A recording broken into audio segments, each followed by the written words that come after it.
Biasanya kan kalau kita ngebahas pergeseran kekuatan global, ada semacam ekspektasi akan sebuah garis waktu yang sangat jelas ya. Betul, kayak ada jadwal pastinya gitu. Nah iya, ibaratnya tuh kayak menonton pertandingan olahraga. Ada papan skor, ada babak penentuan, terus tiba-tiba bam, satu pihak dinyatakan sebagai pemenang mutlak, sementara yang lain ya tersingkir dari lapangan. Sangat biner ya, sangat sangat nyaman untuk dilihat dan dipahami. Tepat, dan narasi hitam putih semacam itu tuh persis yang sering banget kita dengar tentang kebangkitan Tiongkok. Oh pasti. Anda tahu kan, selalu ada proyeksi raksasa yang bilang kalau Tiongkok ini akan menyalip ekonomi Amerika Serikat pada tahun 2030. Bener, itu sering banget dikutip. Dan gara-gara itu, secara otomatis, banyak yang langsung berasumsi kalau Amerika Serikat ini bakal segera berkemas dan ditendang keluar dari Timur Tengah. Sebuah asumsi yang sangat populer di luar sana. Tapi, begitu tuh Anda melangkah ke dalam dunia geopolitik Timur Tengah yang sebenarnya, papan skor itu rusak.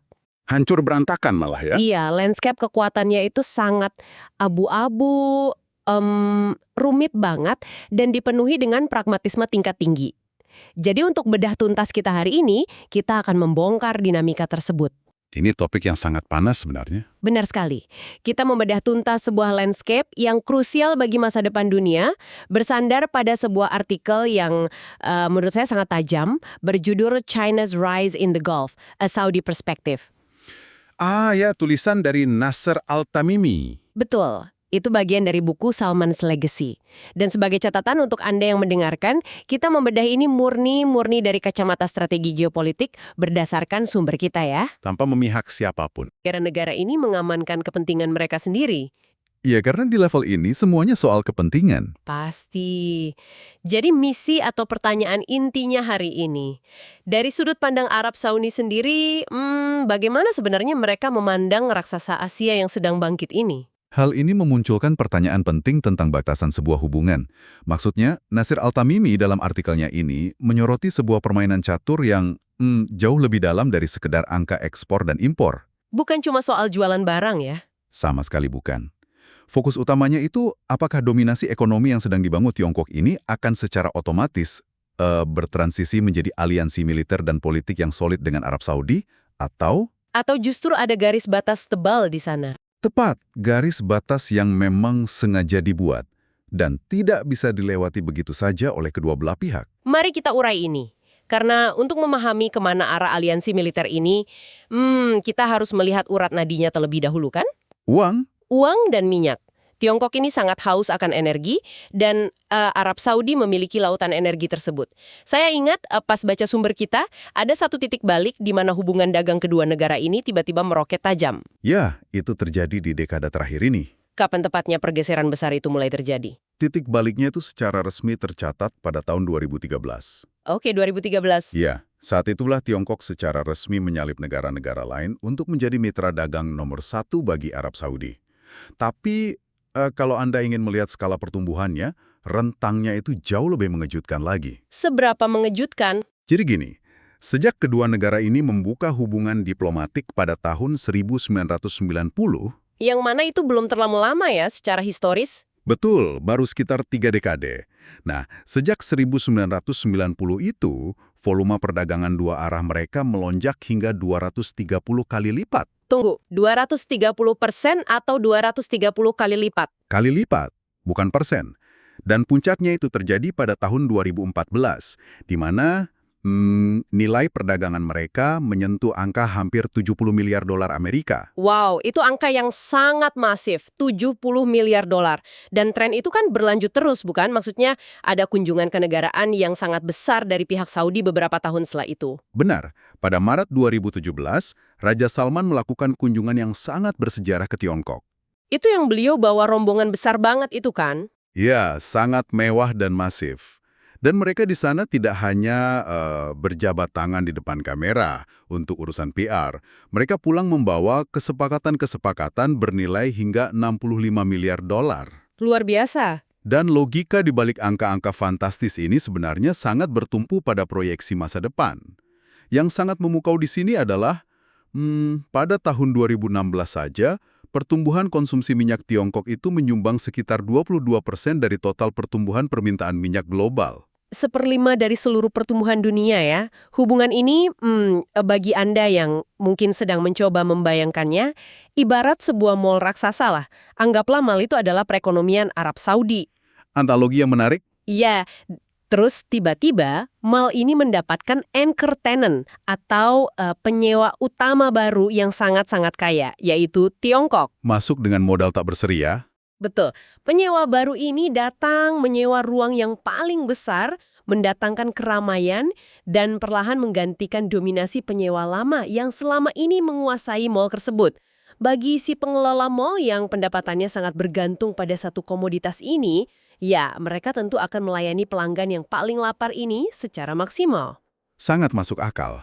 Karena begini, Saudi menyadari sepenuhnya bahwa kelangsungan hidup ekonomi mereka itu sangat bergantung pada pengamanan yang mereka sebut sebagai pasar masa depan. Mereka butuh kepastian jangka panjang ya. Persis. Mereka butuh kepastian absolut bahwa minyak yang mereka pompa dari dalam tanah hari ini, akan tetap ada yang membeli 1 atau 2 dekade ke depan. Dan Tiongkok, dengan populasi raksasa dan industrinya yang terus berekspansi, adalah satu-satunya negara yang bisa memberikan garansi permintaan pada skala sebesar itu. Masuk akal sih. Kalau kita cuma melihat permukaan dari angka-angka tersebut, ini sepertinya adalah sebuah simbiosis mutualisme yang sempurna tanpa celah sama sekali. Di atas kertas, terlihat seperti itu. Tapi saya tahu realitasnya tidak semulus itu kan. Selalu ada keretakan dalam bulan madu ekonomi mereka. Sumber kita menyoroti bahwa kerentanan pertama dari hubungan ini justru datang dari volatilitas pasar minyak itu sendiri. Benar, harga minyak itu kan ibarat roller coaster. Dan ketika pasar minyak global mengalami guncangan harga yang parah, nah itu langsung memukul pembukuan kedua negara. Menggerus nilai perdagangan mereka. Sangat drastis. Ingat angka 70 miliar dolar di tahun 2014 yang saya sebut tadi? Ya, yang puncak perdagangan mereka itu. Nah, angka itu anjlok drastis menjadi hanya sekitar 42,8 miliar dolar pada tahun 2016. Wow, itu turunnya tajam sekali. Iya, penurunan harga minyak berarti nilai transaksi mereka menyusut sangat tajam. Meskipun volume fisik minyak yang dikirim ke Tiongkok mungkin jumlahnya tetap besar. Penurunan hampir 40% dalam 2 tahun, itu pasti memicu kepanikan di koridor kekuasaan di Riyadh. Pastinya. Tapi di samping harga minyak, artikel Nasser Al-Tamimi ini juga menyebutkan ketakutan Arab Saudi terhadap, ini istilah yang menarik, pelambatan ekonomi Tiongkok yang tidak terkendali, atau hard landing, serta ada kebijakan dumping dari Tiongkok. Ah iya, itu 2 ancaman yang sangat nyata bagi Teluk. Nah, mari kita urai sedikit istilah ini agar dampaknya lebih jelas bagi kita dan pendengar. Apa yang sebenarnya ditakutkan Saudi dari sebuah hard landing di Tiongkok? Oke, bayangkan ekonomi Tiongkok itu seperti sebuah pesawat jet komersial yang sedang terbang dengan kecepatan penuh. Oke, terbang tinggi. Tapi secara bertahap dan dikendalikan oleh pilotnya, itu namanya soft landing. Tidak masalah, pesawat tetap aman. Masih bisa diprediksi ya? Betul. Tapi, jika ekonomi mereka menabrak tembok, entah itu karena krisis utang yang meledak, gelembung properti yang pecah, atau pabrik-pabrik tiba-tiba berhenti berproduksi massal, itu adalah hard landing. Pesawatnya jatuh. Dan efeknya ke Saudi. Bagi Arab Saudi, pesawat jet yang jatuh itu berarti ribuan pabrik di Tiongkok akan seketika berhenti menyedot listrik dan bahan bakar. Permintaan minyak akan runtuh seketika dalam semalam, dan ekonomi Saudi yang terikat erat ke sana akan ikut terseret jatuh. Ngeri juga ya ketergantungan seperti itu.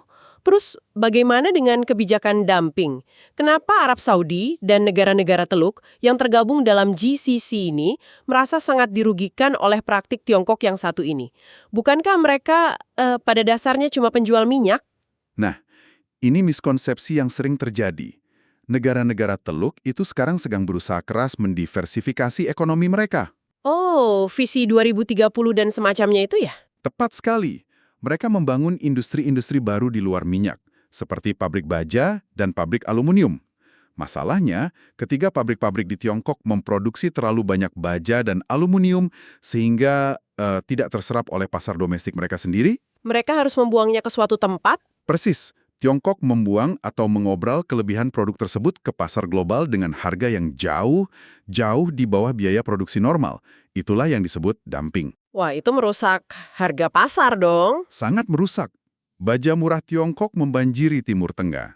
Dan akibatnya, pabrik-pabrik baja lokal di negara Teluk yang ibaratnya baru seumur jagung ini langsung kalah saing dan terancam bangkrut sebelum bisa berkembang. Sebuah pukulan ganda bagi ekonomi Teluk ya. Harganya jatuh, industrinya dihajar dumping. Namun ada satu hal lagi yang bikin saya sangat penasaran saat ngebaca sumber kita ini. Tentang apa itu? Di tahun 2016, Arab Saudi kehilangan pangsa pasar di Tiongkok. Dan yang mengejutkan, mereka itu disalib oleh Rusia sebagai pemasok minyak mentah utama ke Tiongkok. Tunggu dulu. Iya, itu momen yang krusial. Jika Tiongkok sangat butuh minyak, dan Saudi selama ini adalah rajanya minyak, bagaimana bisa raksasa Timur Tengah ini kalah lincah dari Rusia di pasar terpenting mereka sendiri? Rusia ternyata memiliki beberapa keunggulan strategis yang sangat sulit dilawan oleh Saudi pada saat itu. Pertama, ada keuntungan geografis murni. Maksudnya perbatasan darat mereka? Benar, Rusia memiliki jaringan pipa darat langsung, seperti pipa ESPO yang mengalirkan minyak langsung ke perbatasan Tiongkok. Oh, jadi nggak perlu pakai kapal? Tepat. Biaya transportasi dan logistiknya jauh lebih murah dan pastinya lebih cepat dibandingkan kapal tanker raksasa dari Teluk yang harus melewati berbagai selat rawan bajak laut atau konflik. Oke, itu faktor geografi yang nggak bisa diubah Saudi. Ada lagi? Kedua, dan ini yang menurut saya paling krusial, adalah fleksibilitas pasar. Fleksibilitas seperti apa yang ditawarkan Rusia, tapi tidak dimiliki Saudi? Di pasar Tiongkok itu, ada kelompok pembeli minyak independen yang sering disebut sebagai kilang teapot. Kilang teko. Iya, teapot. Ini adalah pabrik-pabrik pengolahan minyak yang berskala lebih kecil dan beroperasi secara independen. Jadi bukan raksasa minyak milik negara Tiongkok. Oke. Karena ukuran mereka yang kecil, mereka tidak memiliki kapasitas penyimpanan minyak yang masif atau uang tunai tanpa batas. Jadi mereka tidak bisa mengikat diri pada kontrak kaku jangka panjang selama 10 atau 20 tahun. Yang mana itu adalah gayanya Saudi, kan? Persis. Secara historis, itu cara kerja tradisional Arab Saudi. Jual partai besar, kontrak jangka panjang. Nah, kilang teapot ini lebih suka membeli minyak dengan harga spot. Maksudnya harga di pasar pada hari itu juga berdasarkan kebutuhan instan. Tepat. Seperti Anda membeli sayur di pasar harian sesuai kebutuhan dapur hari itu, alih-alih berlangganan catering yang sangat kaku untuk setahun penuh. Ah, analogi yang bagus. Dan Rusia bersedia, bahkan sangat agresif, menawarkan kontrak dengan harga spot ini. Akibatnya, kilang-kilang teapot di Tiongkok ini berbondong-bondong beralih memborong minyak Rusia. Meninggalkan Saudi yang model bisnisnya masih lambat beradaptasi ya. Iya, Saudi sempat tertinggal di area itu. Tapi menyadari pangsa pasarnya tergerus seperti itu, Saudi tentu tidak diam saja kan? Mereka akhirnya mulai mengubah cara mainnya, ikut menawarkan harga spot, dan bahkan rela membangun fasilitas penyimpanan minyak besar-besaran di Okinawa, Jepang. Ya, itu langkah balasan yang sangat cerdas. Dengan menimbun minyak di Jepang, kapal mereka bisa mencapai pelabuhan Tiongkok jauh lebih cepat, merebut kembali hati pembeli independen yang Anda sebutkan tadi. Ini menunjukkan betapa kerasnya mereka harus berjuang hanya untuk mempertahankan status ekonomi mereka. Setuju. Dan tantangan bisnis ini sebenarnya meluas hingga ke sektor investasi langsung juga. Aliran modal Tiongkok ke Saudi itu seringkali menemui jalan buntu karena benturan budaya bisnis. Oh, hambatan bahasa dan semacamnya. Ya, ada hambatan bahasa yang nyata, sistem hukum yang sangat berbeda antara kedua negara. Dan jujur saja, sumber kita mencatat ada persepsi di kalangan elit bisnis Saudi bahwa perusahaan Tiongkok itu kualitasnya masih di bawah standar. Dibandingkan dengan Barat. Iya, dibandingkan perusahaan Barat atau Eropa yang biasa mereka gunakan. Meskipun tentu saja ada pengecualian besar, seperti kesuksesan raksasa teknologi Huawei. Oh iya, Huawei besar banget di sana ya. Betul, Huawei bahkan dipercaya mengelola jaringan komunikasi krusial selama musim haji. Tapi secara umum, ketidakpercayaan kualitas itu masih membayangi. Di Timur Tengah, Arab Saudi tidak bisa hanya mengandalkan Tiongkok sebagai kasir raksasa. Mereka butuh bodyguard. Keamanan fisik ya. Disinilah bagian yang sangat menarik. Pertanyaannya, jika hubungan ekonomi mereka mulai menemui kerikil, apakah Tiongkok punya kapasitas atau bahkan kemauan untuk mengirim militernya menjadi pelindung keamanan Arab Saudi di Teluk? Kalau bicara kapasitas, Tiongkok memang sedang memompa otot militernya secara agresif. Nasser Al-Tamimi mencatat data dari SPEIPRI di tahun 2016, anggaran pertahanan Tiongkok itu adalah yang terbesar kedua di dunia. Angkanya berapa waktu itu? Menyentuh angka 215 miliar dolar. Wow, Mereka juga sedang bertransformasi besar-besaran. Dari yang dulunya sekedar kekuatan penjaga pantai, sekarang menjadi Angkatan Laut Perairan Biru atau Blue Water Navy. Bangun kapal induk baru, dan secara simbolis mereka mendirikan pangkalan militer luar negeri pertama mereka di Djibouti, di Tanduk Afrika. itu lokasinya strategis banget kan, tepat di mulut Laut Merah. Dan Tiongkok juga mulai mengirim sinyal keterlibatan di Timur Tengah. Sumber kita mencatat mereka mengirim utusan militer ke Suriah pada tahun 2016.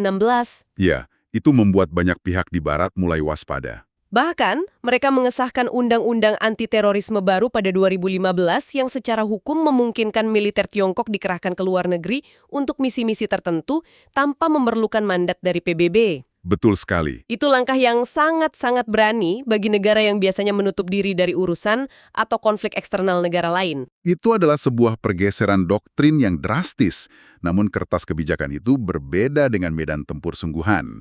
Kita harus melihat realitas kapasitas tempur Tiongkok yang sebenarnya. Maksudnya teknologinya. Secara teknologi, armada militer mereka masih selangkah di belakang persenjataan mutakhir Barat, dan ini fakta yang sering dilupakan orang. Militer Tiongkok belum pernah benar-benar berperang dalam skala penuh sejak konflik perbatasan mereka dengan Vietnam pada tahun 1979. Jadi mereka kurang jam terbang? Sangat kurang. Mereka memiliki generasi tentara dan jenderal yang pengalaman tempur nyatanya itu pada dasarnya adalah nol. Bagi Arab Saudi, mengandalkan perlindungan militer Tiongkok saat ini tuh ibarat membeli mobil merek baru dari pabrikan yang spesifikasinya terlihat hebat di brosur, tapi belum pernah diuji di jalanan yang rusak. Analogi yang sangat pas. Ada nggak akan berani membawa mobil yang belum teruji ke medan gurun yang penuh badai pasir dan ranjau kan? Padahal Saudi ini sudah puluhan tahun terbiasa memakai SUV mewah buatan Amerika yang ketangguhannya sudah terbukti berkali-kali melibas medan perang Timur Tengah. Mengapa mengambil risiko mengganti kendaraan di tengah baku tembak?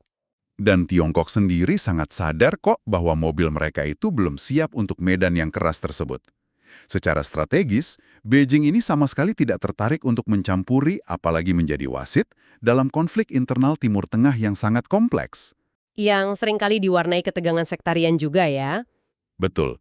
Jadi ekspansi militer Tiongkok, armada laut mereka di Djibouti, semua itu lebih difokuskan untuk mengamankan jalur pasokan perdagangan mereka sendiri. Ini sejalan dengan visi One Belt, One Road mereka. Oh, jadi murni untuk proteksi diri sendiri.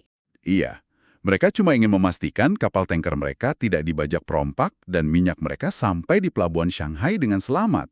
Jadi Tiongkok ini ibaratnya hanya bertindak sebagai petugas keamanan untuk aset mereka sendiri, bukan untuk menjaga rumah tetangga. Tepat.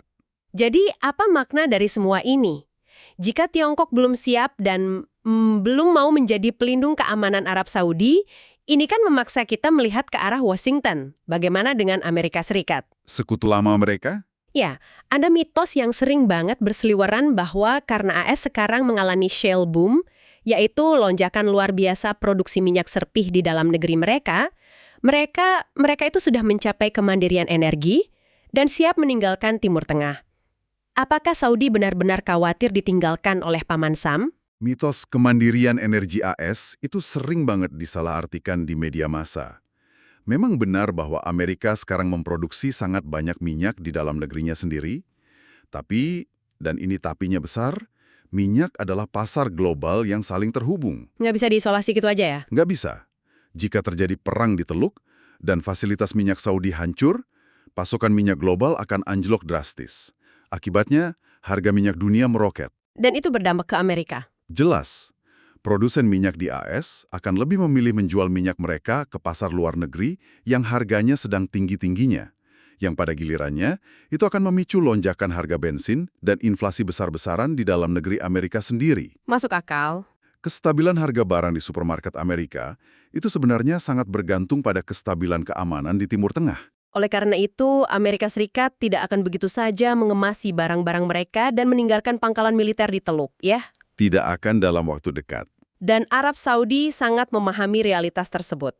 Mereka tahu bahwa hingga detik ini, hanya AS yang memiliki pangkalan militer masif, kapasitas intelijen konvensional, dan kekuatan tempur yang cukup untuk melindungi ladang minyak mereka dari berbagai ancaman eksternal. Ya, perlindungan fisik itu tak tergantikan saat ini. Hubungan keamanan kedua negara ini juga masih terikat erat oleh kontrak persenjataan bernilai fantastis, kerjasama operasi kontraterorisme, dan penyelarasan kepentingan dalam membatasi pengaruh hegemoni Iran di wilayah tersebut. Kepentingan pertahanan inti Saudi memang masih tertanam kuat di Washington.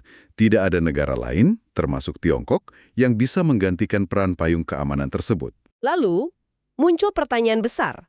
Jika Arab Saudi tahu persis bahwa ujung-ujungnya keamanan nyawa mereka dipegang oleh Amerika Serikat, untuk apa mereka repot-repot menyambut Tiongkok dengan karpet merah dan membangun kemesraan politik? Nah, ini dia seni diplomasinya. Disinilah kita melihat kecerdipan diplomasi pragmatis dari Riyadh.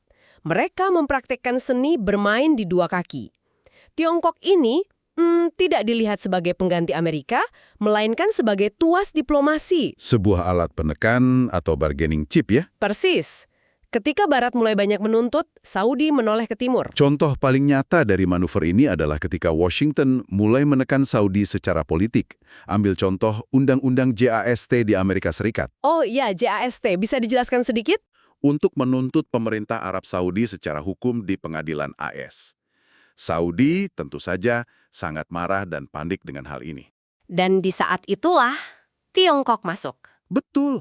Tiongkok hadir di momen kritis tersebut untuk memberikan dukungan politik dan perlindungan diplomatik internasional yang gagal didapatkan Saudi dari sekutu baratnya. Tiongkok juga ngisi celah yang sengaja ditinggalkan kosong oleh Amerika dalam hal persenjataan, kan? Washington itu kan menerapkan batasan yang sangat ketat mengenai teknologi senjata apa yang boleh dan tidak boleh dijual ke negara-negara Teluk. Ya, demi menjaga apa yang mereka sebut sebagai qualitative military age atau keseimbangan kekuatan. Nah, ketika AS menolak permintaan senjata Saudi dengan alasan tersebut, Tiongkok masuk dan dengan santai mengambil pesanan tersebut. Dan Tiongkok menjualnya tanpa syarat-syarat yang rumit. Tiongkok bersedia menyuplai rudal balistik jarak menengah DF-21 yang secara tegas ditolak oleh Amerika. Rudal balistik loh ini. Iya, bahkan Tiongkok menandatangani kesepakatan untuk membangun fasilitas perakitan drone bersenjata atau UAV langsung di wilayah Arab Saudi. Yang membedakan Tiongkok dari Barat adalah mereka melakukan semua transaksi senjata miliaran dolar ini tanpa menyertakan tuntutan atau ceramah. Ceramah soal apa? Tentang perbaikan hak asasi manusia, reformasi politik domestik, atau transparansi kebijakan. Tiongkok murni berbisnis. Bagi Saudi, ini adalah cara yang brilian banget untuk mendiversifikasi opsi persenjataan mereka, sekaligus mengirimkan pesan peringatan yang sangat halus namun tajam ke Washington. Ibaratnya mereka bilang, hey, jika kalian terlalu banyak mengatur syarat untuk berbisnis dengan kami, ada raksasa di timur yang bersedia menjual teknologi militer mereka tanpa banyak tanya. Sangat pragmatis. Dan jika kita hubungkan ini dengan gambaran besarnya, dinamika segitiga yang semakin rumit ini, keamanan masa depan di Teluk akan sangat bergantung pada bagaimana Amerika Serikat bereaksi terhadap kehadiran Tiongkok. Nasser Al-Tamimi menyebutkan ada beberapa skenario kan di bukunya? Ya, beliau merangkum bahwa Washington pada dasarnya dihadapkan pada 3 skenario atau sikap utama. Skenario pertama adalah pengekangan atau containment. Berarti AS memusuhi secara terbuka. Betul, di mana AS mulai memandang kehadiran ekonomi dan teknologi Tiongkok di Teluk sebagai ancaman langsung yang harus secara aktif diblokir dan disingkirkan. Skenario yang cukup menegangkan. Terus skenario kedua, aksi sepihak, di mana AS mungkin akan terus berjalan mengejar kepentingannya sendiri di Teluk dengan kacamata kuda, sama sekali tidak memperdulikan atau menolak mengakui kepentingan Tiongkok di kawasan tersebut. Dan skenario ketiga adalah status quo. Ini adalah pendekatan yang lebih pragmatis, di mana AS tetap mempertahankan tujuan utamanya untuk melindungi sekutu dan ladang minyak di Teluk, namun mulai berkompromi dengan mengakui serta mengakomodasi kepentingan ekonomi Tiongkok yang semakin tidak bisa diabaikan. Terlepas dari skenario mana yang nantinya akan dipilih oleh para penghuni Gedung Putih, pragmatisme dari negara-negara Teluk ini mengharuskan mereka untuk selalu bersiap diri dengan segala kemungkinan. Era di mana Arab Saudi memasukkan seluruh telur keamanan mereka ke dalam keranjangnya Amerika Serikat, perlahan-lahan mulai berakhir. Zaman sudah berubah ya. Pastinya. Dan bagi Anda yang dari tadi mendengarkan bedah tuntas kita ini, Anda mungkin berpikir, oke, ini adalah cerita yang luar biasa tentang intrik politik di padang pasir dan koridor kekuasaan Beijing. Tapi, mau apa saya harus peduli? Saya kan tidak tinggal di Riyadh atau Washington. Pertanyaan yang valid, dan jawabannya bermuara pada bagaimana ekonomi global kita ini saling terkait dengan sangat erat. Keseimbangan kekuatan yang sangat rapuh antara Tiongkok, Arab Saudi, dan Amerika Serikat inilah yang setiap hari menentukan detak jantung stabilitas ekonomi dunia. Bayangkan segitiga geopolitik ini tuh sebagai pengatur suhu untuk ekonomi global. Pergeseran kebijakan sekecil apapun, entah itu Tiongkok yang tiba-tiba mengurangi impor minyak, Saudi yang mengubah kebijakan harga barang Rusia, atau AS yang merespons ketegangan di Selat Hormuz, itu akan langsung mengirimkan gelombang kejut yang bisa Anda rasakan di kehidupan sehari-hari. Sangat berdampak ke kantong kita ya. Jelas, konflik geopolitik ini memengaruhi harga bensin yang Anda bayar saat mengisi kendaraan, biaya produksi pabrik yang akhirnya memicu inflasi di negara Anda, hingga harga barang-barang elektronik impor yang masuk ke pelabuhan Anda. Kita semua tidak bisa menghindar dari efek riaknya. Tatanan dunia itu sedang direkonfigurasi ulang, dan itu terjadi bukan dengan ledakan meriam besar, melainkan melalui rute kapal tanker, kontrak pembangunan pabrik drone, dan negosiasi batas-batas aliansi yang senyap. Tapi ada satu hal lagi. Semua manuver pragmatis luar biasa yang dilakukan Arab Saudi ini, seluruh strategi mereka untuk mendekati Tiongkok dan menyeimbangkan hubungan dengan AS, sebenarnya bertumpu pada satu asumsi fundamental yang sangat-sangat rapuh. Asumsi soal minyak itu kan? Iya, coba Anda pikirkan hal ini untuk sejenak. Seluruh permainan catur ini didasarkan pada keyakinan bahwa Tiongkok akan terus lapar, akan terus haus akan minyak dari Teluk hingga beberapa dekade ke depan. Sebuah proyeksi linier dari situasi kita hari ini. Betul. Namun, apa yang akan terjadi pada peta kekuatan Timur Tengah ini jika ambisi besar Tiongkok ternyata berhasil lebih cepat dari dugaan? Tiongkok saat ini memimpin dunia dalam revolusi energi terbarukan loh. Mereka mendominasi produksi panel surya dan mendorong transisi masif ke arah kendaraan listrik. Transisi energi yang sangat masif. Nah, bagaimana jika suatu hari di masa depan, revolusi teknologi hijau ini membuat mesin raksasa Tiongkok tidak lagi membutuhkan tetesan minyak dari Teluk sama sekali? Jika minyak tiba-tiba kehilangan status keramatnya sebagai darah penggerak ekonomi global, siapa yang akan repot-repot mengirimkan armada lautnya untuk menjadi pelindung Timur Tengah di dunia pasca minyak? Kalau pakai analogi mall tadi, jika penyewa utama yang menyewa ruang terbesar di mall, itu tiba-tiba memutuskan bahwa mereka tidak lagi butuh ruang fisik karena bisnis mereka sudah beralih sepenuhnya ke digital, seluruh fondasi mall tersebut akan runtuh. Benar sekali. Mereka harus mencari alasan baru, model kelangsungan hidup baru untuk tetap relevan di dunia. Papan skornya tidak hanya akan rusak, tetapi jenis olahraga yang dimainkan di Timur Tengah akan berubah sepenuhnya. Dan disitulah letak misteri terbesarnya. Baik, kami sangat menghargai waktu Anda bergabung bersama kami mengurai kerumitan jaring geopolitik ini. Terima kasih sudah mendengarkan. Teruslah menjadi pembelajar yang kritis, pertanyakan selalu motif di balik setiap berita utama yang Anda baca. Dan sampai jumpa di diskusi mendalam kita selanjutnya.